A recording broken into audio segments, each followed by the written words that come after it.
Պրոֆիլի հյուրը կոմպոզիտոր, դիրիժոր, ջազմեն, կոնտրաբասահար Դավիթ Գյոդակյանն է, մենք հիմա նրա տանն ենք, խոսելու ենք ջազի, ազատության, մաթեմատիկայի և սիրո մասին։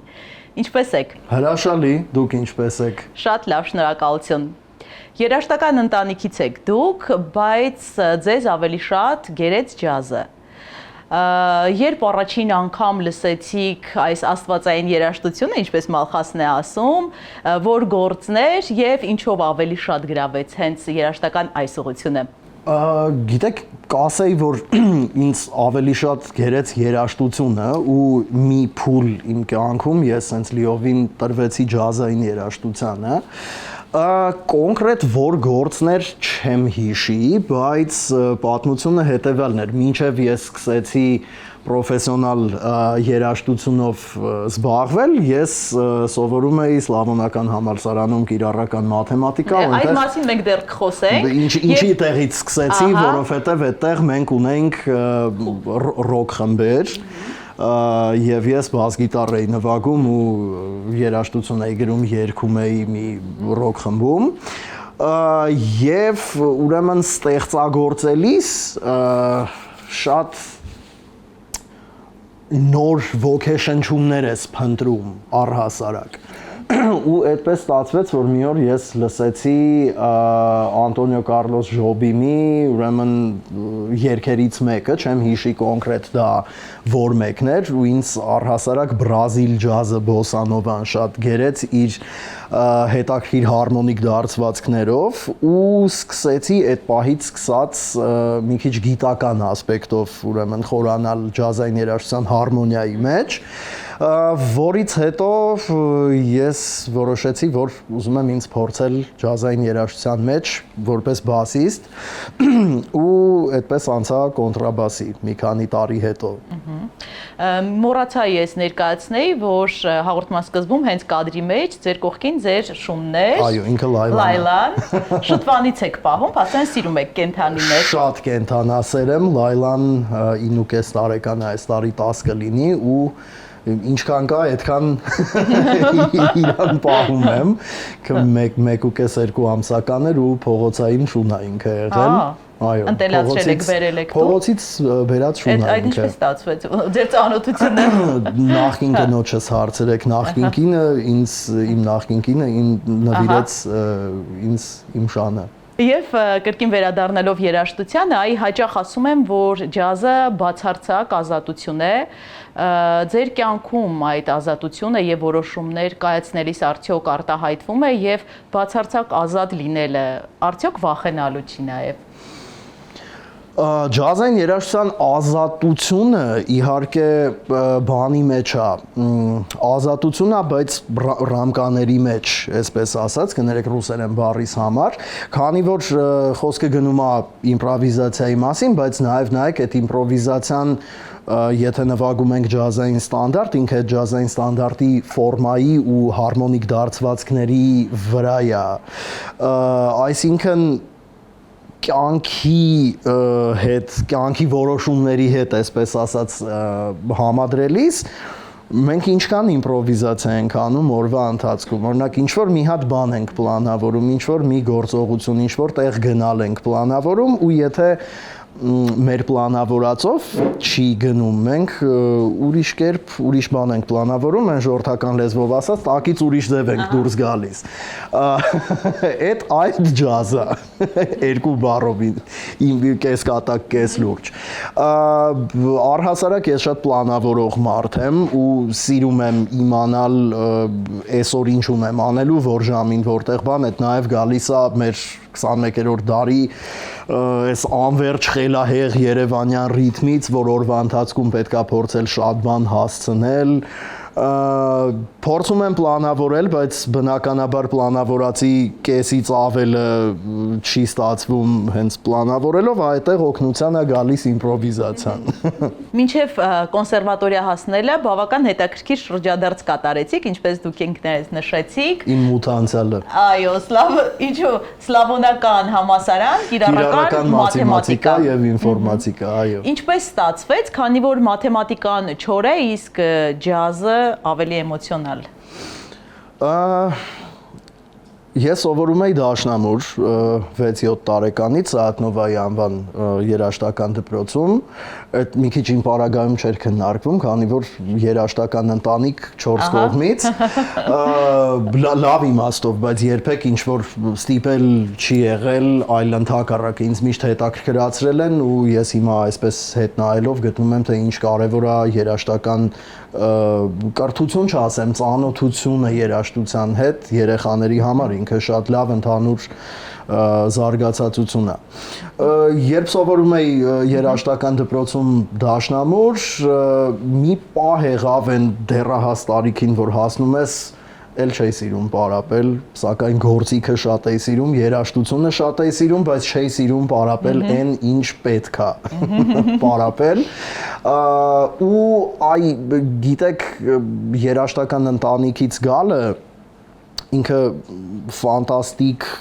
արժեք է ինձ համար, ես շատ երջանիկ եմ եւ բախտավոր ինձ համարում,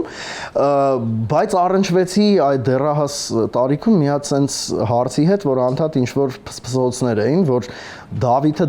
չի, երբ որ ես նվագում էի, չգիտեմ, համերգ փակ երեկո, քննություն, ստուգարք բան, այլ չգիտեմ, Արմենյանի թորնա, Փահլևանյանի թորնա, Գյոդակյանի թորնա, չգիտեմ, Նարինեի տղանա, մամաս նույն Սահակնովայում Դաշնամուր էր դասավանդում ու ինձ մոտ sense մի հատ բան սկսեց, պրոտեստ այսպես ասած, այն որ ժողովուրդ ծնողներիս, տատիկ, պապիկներիս հանգիստ թողեք, էլի, լավն եմ, վատն եմ, ես Դավիթն եմ, վատ եմ նվագում, ասեք վատ է, չգիտեմ, նորմալ է, ասեք նորմալ է։ Ու որոշեցի ավարտելուց հետո, որ դիպլոմը նվիրում եմ սիրելի մայրիկին ու երաժշտությունով չեմ շարունակում 20 տարի հետո ենք հիմա մենք խոսում էլի փաստում։ Մայրիկը նման նվեր սպասում էր ձեզնից։ Գիտեք, ընտրություն էր կանգնած թե ինչով զբաղվել կյանքում։ Ու մենք խոսում ենք 13-14 տարեկան դեռահասի մասին, ով բնական է որ չի հասկանում ինչով է ուզում զբաղվի։ Հոգու խորքում երազանքս միշտ երաժշտությունն էր, բայց այդ ժամանակ չգիտեմ Beatles-ներ, Pink Floyd-ներ, ռոք երաժշտություն, չգիտեմ երաժշտություն գրել, այդ սերը միշտ է ինձ մոտ եղել, բայց որոշեցի, որ չէ, եթե կյանքում հարկավոր է ինչ-որ մի բանին տենց լուրջ տրվել, թող դա լինի ծրագրավորումը, չգիտեմ, մաթեմատիկան, մի քիչ լավ է իմ մոտ թվերի հետ, մի քիչ։ Իսկ սլավոնական ընդունվելը շատ հեշտ էր, բայց սովորելը շատ դժվար։ Ես այտենց հեշտությամբ ընդունվեցի, առաջի կուրսում ընկերներիս հետ մի հատ ռոք խումբ հավաքեցինք ու այդ բանի Beatles էիք նվագում։ Մենք հենց, այո, մի հատ խումբ ունենք, կոչվում էր North Avenues, ու մեզ շանս տրվեց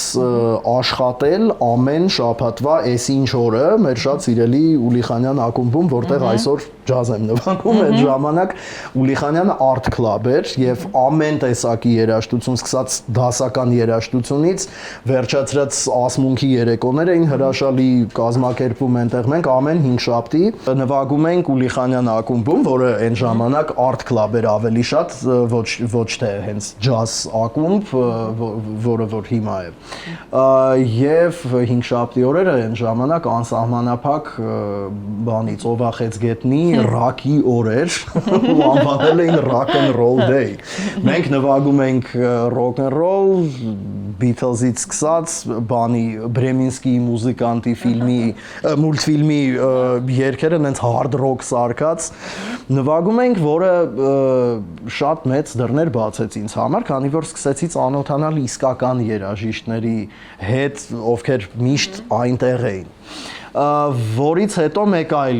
ռոք խումբ հավաքվեց,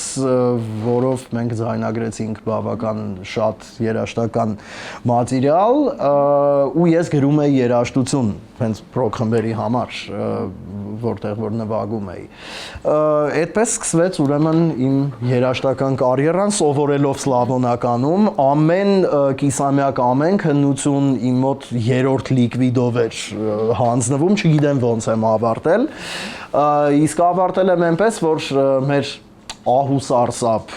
դասախոսներից մեկը, Ահուս Արսապ լավ իմաստով, այն մարդը, ով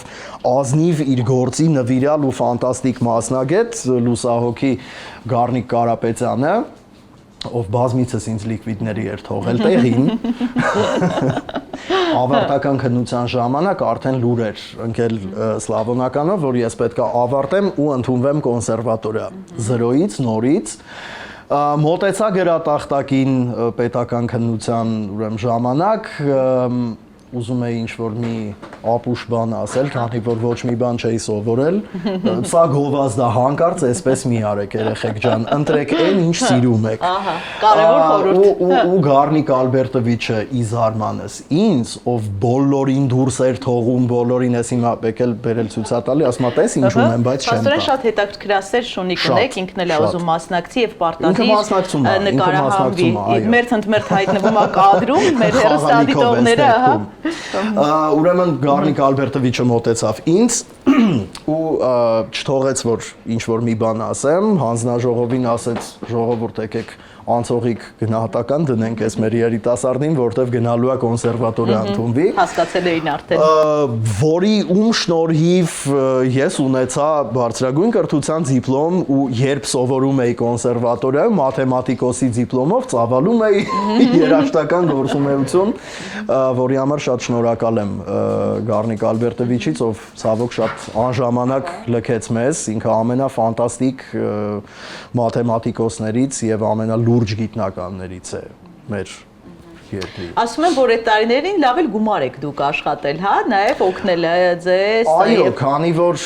բացի նրանից, որ ունեի սիրված գործով զբաղվել եք եւ սիրված գործով եւ այո, բացի նրանից, որ ես ուրեմն ռոք խմբում տեն ստեղծագործական գործունեություն էի ծավալում, մեր մյուս ռոք խումբը կոչվում էր Crimeamsterdam, մինչև հիմա շատ լավ ընկերներ ենք տղաների հետ։ Ես սկսեցի տարբեր խմբերում ուղղակի որպես բաս գիտարահար ելույթ ունենալ ու դա համել աշխատանք էր ինչ որ չափով իհարկե չեմ սիրում երաժշտությանը աշխատանք բառով դիմել որտեվ իմ համար կարևոր չի որտեղ ես նվագում, ինչ ես նվագում, դա համերգ է։ Բայց նաև նկատի ունենք այն, որ գումար էի վաստակում այդ տարիքում դեռ 20 չկայի ու մի հնարավորություն տրվեց իրոք մեծ երաժիշտների հետ ծանոթանալ, շփվել, համագործակցել, դա շատ մեծ դպրոց էր։ Այո, որից հետո կոնսերվատորիա դեռ փորձում էի ինձ գտնել ու այդպես Բաս գիտարից կոնտրաբաս։ Այս անցումը ինչպես ստացվեց, որ թեև իրենք նույն ընտանիքից են, բայց ունեն տարբեր փիլիսոփայություններ։ Ինչպես այդ անցումը ձեզ մոտ ստացվեց։ Շատ հանկարծակի ընդունվեցի կոնսերվատորիա ու աշխատանքի անցա Ալեքսանդր Սպենձերյանի անվան երաժշտական դպրոցում այնտեղ տնօրեն այն ժամանակվա տնօրեն Մարինա Վարդանյանի հետ մենք հավաքեցինք երիտասարդական big band մեծ ջազ նվագախումբ, չգիտեմ, իմ մոտ ամբիցիաների տեղատարափ էր, նոր sense կոնսերվատորիա ընդունված, մեր Մարինա Վիկտորովնան ինձ վստահեց դպրոցի ջազ նվագախումբը, ում ես շնորհակալ եմ իմ ամբողջ կարիերայով, որտեղ ոչ ամեն հաստատության ղեկավար 21-ամյա երիտասարդի կվստահի նման աշխատանք։ Մենք ուրեմն դպրոցում Սպենձերանում ունենք մի հատ կոնտրաբաս, որը ուղղակի փայտի կտորն էր։ Միշտ գնալ գալուց նայում էի ու մի օր ասեցի, կլինի այս գործիքը վերցնեմ, վերանորոգեմ, մի քիչ պարապեմ իր վրա։ Վերցրեցի, վերանորոգեցի ու սկսեցի պարապել ու մի գեղեցիկ օր կներեք այս նայեք ու մի գեղեցիկ օր իմ ամենամտերիմ ընկերներից մեկի հետ, դաշնակար Ռաֆայել Պետրոսյանի հետ իմ տանն ենք հենց այստեղ ու Ռաֆայելը ասաց այսօր երեկոյան Ուլիխանյանում jam session-ը ասի լավ, մի 3 օր է ինչ sense կապել էի կոնտրաբասին, էլի ամբիցիաները ինչքան երիտասարդ ես, այդքան ավելի ամբիցիոզ, չէ՞։ Կոնտրաբասը վերցրեցինք, գնացինք երեկոյան Ուլիխանյան։ Ես բեմից չէի նվագել, իհարկե, չգիտեմ, շատ ծիծաղելի էր երևի։ Շատ համարձակ քայլ է եղել։ Համարձակ ու ծիծաղելի ենթադրում եմ իմ այդ օրվա ելույթը, այդտեղ բոլոր ուրեմն մեր ընկերներն էին հրաշալի ֆանտաստիկ երաժիշտներ, ովքեր ընդհակառակ ընդհակառակը շատ ինձ մոտիվացրեցին շարունակել ուրեմն կոնտրաբասով, այդպես ես սկսեցի անցնել բաս գիտարից դեպի կոնտրաբաս, քանի որ երբ նվագում ես տրադիցիոն ջազային երաժշտություն, ինքը ավելի կոնտրաբասի փիլիսոփայության երաժշտություն է առհասարակ էլի, հա իհարկե կարելի է էլեկտրական բաս գիտարով դա նվագել, բայց իր այդ ճիշտ հնչողությունը կոնտրաբասի հնչողությունն է ու գտա իմ սիրուն։ Դուք Երզնկյանի կուրսից եք եղել։ Այո։ Կոնսերվատորիան ավարտեցի որպես դասական կոմպոզիտոր ու Երվան Դավիդովիչի մոտ էի սովորում իր դասարանում, իսկ այդ սովորելը դա ընկերություն էր։ Երվան Երզնկյանը իմ շատ մտերիմ ընկերներից մեկն է, իմ ավագ ընկերն է, հենց ընդունվեցի կոնսերվատորիա, ինձ հրավիրեց հանրային ռադիոյի էստրադային սիմֆոնիկ նվագախումբ աշխատելու, քանի որ բաս գիտարահար էր այնտեղ հարկավոր։ Մի տարի գնում էի որպես պրակտիկանտ, պատկերացրեք ես նոտա կարդալ, ոչ թե նոտաներն էի մոռացել, այլ ուղղակի արագ նոտա կարդալ, իսկ դա պրոֆեսիոնալ նվագախումբ է, որտեղ ամեն ինչ նոտագրած է ու պետք է շատ արագ աշխատել։ Փորձում էի վերականգնել այդ պրակտիկան, դա շատ դաժան ճանապարհ էր, երաժշտական դպրոցից հետո 7 տարի ես երաժշտությանը չեմ պրոֆեսիոնալ երաժշտությանը չէի կպել, սկսեցինք ընկերություն անել, հետո դառավ իմ մասնագիտության դասախոսը, հենց ակադեմիական կոմպոզիցիայի եւ սովորեցի 6 տարի։ Ձեր մասին ասում են, որ դուք շատ լավ ընկեր եք, բայց մի քիչ շատախոս եք։ Ինչ եք սովորել։ Դե չեք զգում, այսքան խոսում եմ։ Դուք ինչ եք սովորել մայեստրոից։ Մայեստրոից սովորել եմ շատ անթիվ անհամար բաներ, թե գործի մեջ, թե երաժշտության մեջ եւ թե կյանքի ինչ-որ հարցերում, որոնք երաժշտության հետ են կապված։ Մայեստրոն շատ լավ դասախոս է, որտեղ ինքը կարողանում է մի նախադասությամբ մի հատ այնպիսի խորհուրդ տա,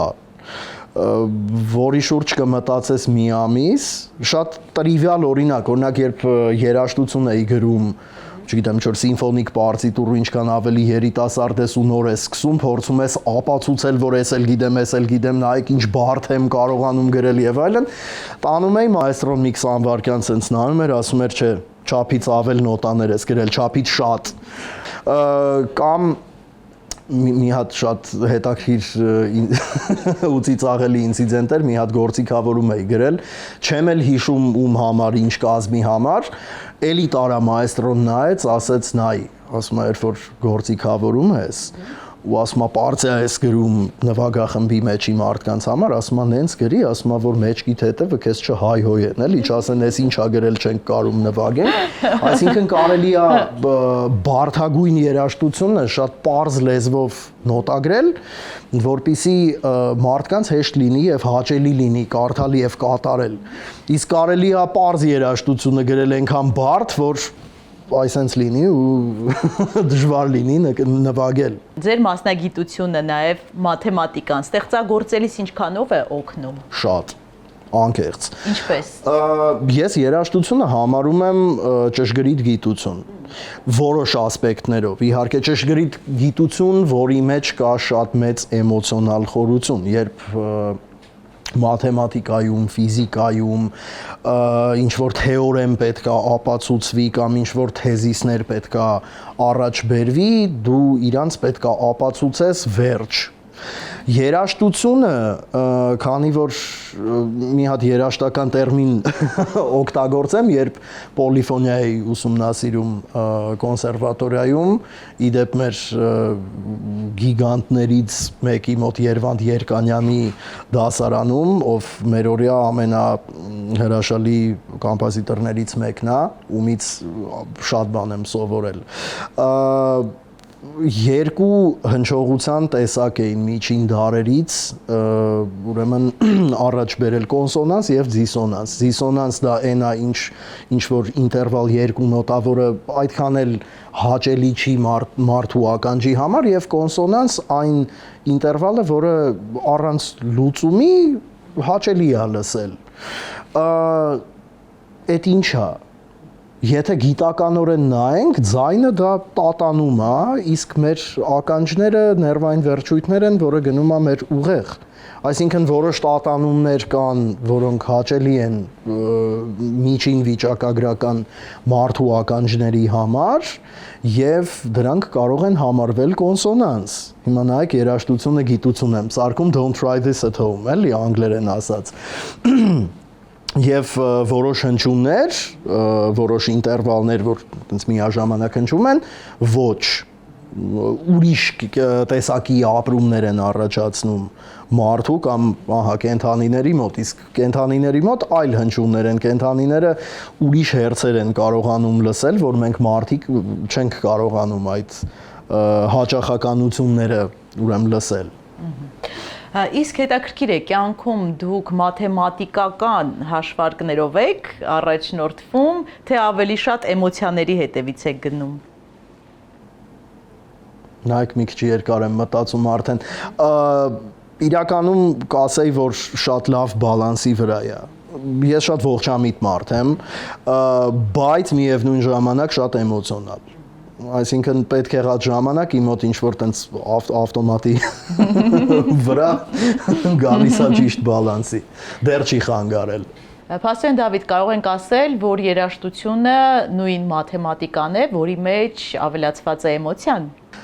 Ինչու՞ չէ, կարելի է այդպես էլ սահմանել, ես չեմ փորձել սահմանում գտնել ինքս դրա, բայց շատ հետաքրքիր է, կօգտագործեմ, եթե կարելի է։ Իսկ հետաքրքիր է, ունեք մի սիրած թիվ, օրինակ շատ մարդիկ կան, որ ասում են այս թիվը ինձ հաջողություն է բերում, թվերի հետ ոնց եք ու ունեք մի թիվ, որը ձեզ հաջողություն է բերում, կամ մաթեմատիկական սահմանում, որ ամենաշատն եք օրինակ սիրում։ Չի ասի,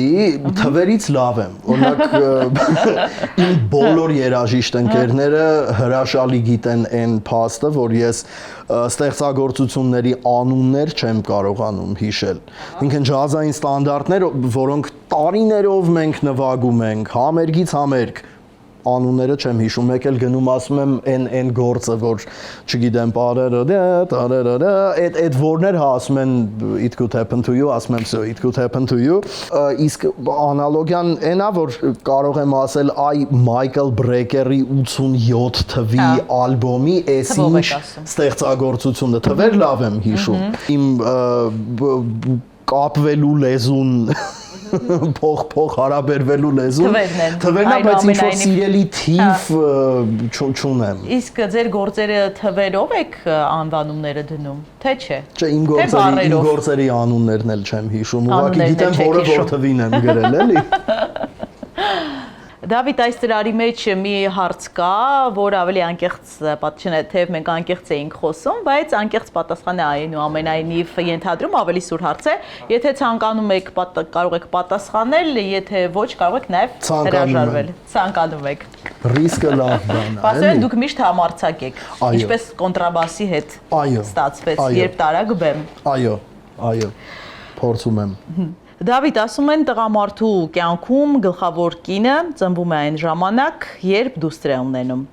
Ձեր ամուսնալուծությունից հետո արդյոք ձեր դուստրը դարձավ այն միակ մաքուր նոտան, որը ձեզ հետ պահեց հուսահատությունից, եւ ինչպես է այդ կապը արտացոլվում ձեր այսօրվա ստեղծագործություններում։ Ուֆ։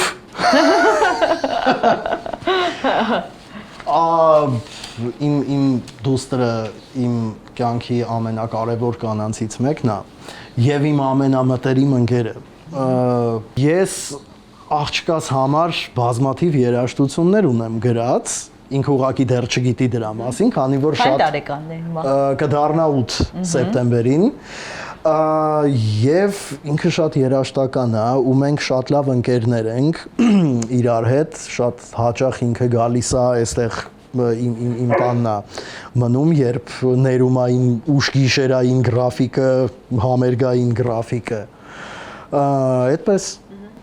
Իսկ ամուսնալուծությունից հետո այդ հուսահատության զգացումը, ընդհանուր առմամբ այդ դժվարությունները հեշտ կարողացաք հաղթահարել եւ ինչպես դա ձեզ մոտ ստացվեց, արդյոք ստեղծագործելու միջոցով։ Հուսահատություն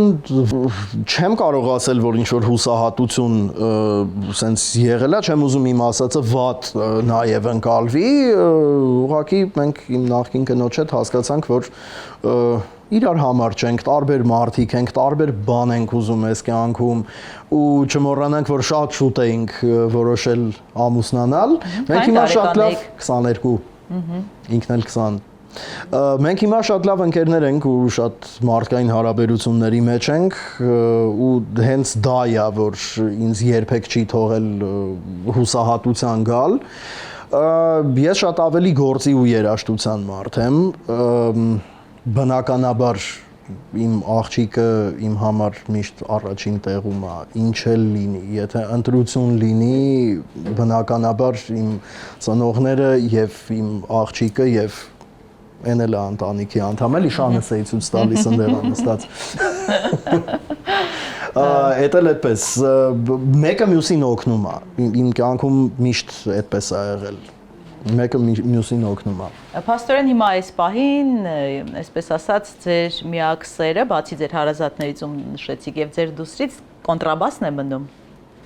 Այս ընծրարի մեջ չկար, չէ, արդեն շատ ենք հեռու գնում։ Արդեն շատ ենք հեռու գնում, չէ, երաժշտությունը սեր է։ Ահա, ուտենց, եկեք սենց։ Փակենք թեման անձնականի։ Եկեք, այո։ Շատ լավ։ Դավիթ, հիմա փաստորեն դուք էլ դասավանդում եք կոնսերվատորիայում եւ բազմաթիվ, այսպես նախագծերում եք ընդգրկված, նաեւ ստեղծագործում եք, արդյոք չեք հոգնում։ Չէ։ Չէ։ Մեկ որ հոգնում եմ, ասում եմ կլոնավորման կենտրոն եմ, մի հատ փնտրում մի 2-3 հոգի ինձնից կլոնանեմ, ես այստեղ վերընկնեմ։ Չէ, բայց եթե լուրջ շատ սիրում եմ իմ գործը ու իրոք ապրում եմ դրանով ու դրան չեմ նայում որպես գործ, ինձ համար երաժշտությունը մի պահից սկսած վերջերս անկեղծանամ, էլի դարձավ հոբիի նման բան, ամենալավ իմաստով, այ ոնց էր երբ ես ուսանող էի ինչ-որ ռոք խմբերում էի նվագում, դա իմ հոբին էր, հետո դարձավ մի նպատակ կյանքի կամ չգիտեմ ինչի նպատակ։ Հիմա ինձ համար այ ստեղծագործական process-ը, պարապելը, համերգների ելույթ ունենալը, դա հոբիի նման բան է ինձ համար, որը նաև իմ աշխատանքն է, որը նաև արվեստ է ու ես շատ երջանիկ եմ ինձ համարում։ Փաստորեն ձեր երջանկության բանաձևը հենց այդպիսին է, որ աշխատանքը նաև երաժշտություն։ Երաժշտություն։ Ուրիշ հոբիներ էլ շատ ինչ որ ձեռք բերեցի տարիների ընթացքում, որը էլի պատկերացրեք արվեստի հետ կապ ունի, մի քիչ անհետաքրքիր մարդ եմ էլի, արվեստից դուրս ոչ մի հա չէ լավ է վատ հումորը չանեմ։ Ուզում եմ ասել խմել եմ սիրում, հա,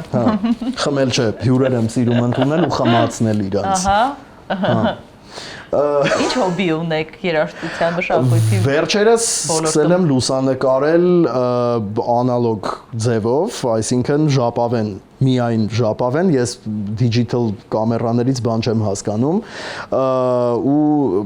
ոչ թե այն չրխկիկ կամերաները, չգիտեմ ոնց են կոչվում են չրխկիկ, որ քո տեղը ֆոկուս ա վերցնում, չգիտեմ ինչ անում, այլ հին 80-ականների պրոֆեսիոնալ հայլային ուրեմն բաներով, լուսանկարչական սարքերով, ինքը շատ թանկ հաճույք է, շատ թանկ հոբի է,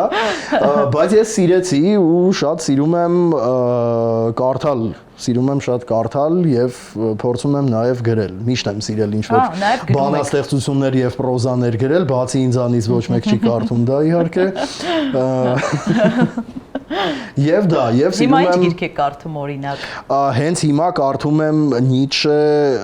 շատ ծանր գրականություն է, Նիչե «Так говорил Заратустра» անգլերեն։ Խորհուրդ չեմ տալիս, օրը 1.5 էջից սկսում ա ուղեղը ականջից կաթալ, Բայց հա, սիրում եմ փիլիսոփայություն, սիրում եմ հոգեբանություն, սիրում եմ абստրակտ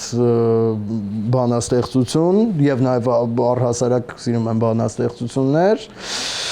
եւ լեռնագնացություն։ Դա էլ իմ մյուս աննորմալ հոբիներից մեկը։ Ինչ սարեր եք բարձրացել ամենաբարձրը։ Բացի խուստուփից